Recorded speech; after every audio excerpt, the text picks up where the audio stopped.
飲熱水係迷信定係真係有科學根據咧？無論你感冒、頭暈、頭痛、喉嚨痛，又或者失戀，長輩啊總會送你一句萬能金句：飲多啲熱水啊！但係你有冇諗過，點解呢句説話會成為老一輩嘅口頭禪？飲熱水係咪真係咁神奇？係迷信定係真係有科學根據呢？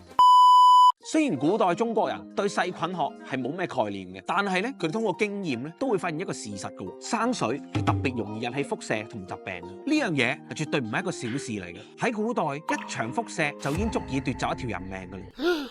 而喺60到80年代，當時嘅學校、工廠，甚至乎啲機構，佢哋都已經會開始提供熱水爐。一啲學生、上班族，佢哋就會隨身攜帶保溫壺噶啦。飲熱水就變咗人人皆知嘅國民習慣。Nice。咁飲熱水有冇科學根據呢？講個例子你聽下。當一個專業嘅運動員比完賽之後，佢哋嘅教練咧通常都唔會俾冰水俾佢哋降溫，而係飲常溫水，甚至係溫水。因為熱水咧係有助於擴張血管，提升血液循環，幫助身體恢復。而飲凍水咧就會令血管收縮，影響肌肉放鬆，甚至乎影響消化㗎。所以長輩叫你飲熱水，你咪飲咯。關注正能量，正水好拍檔。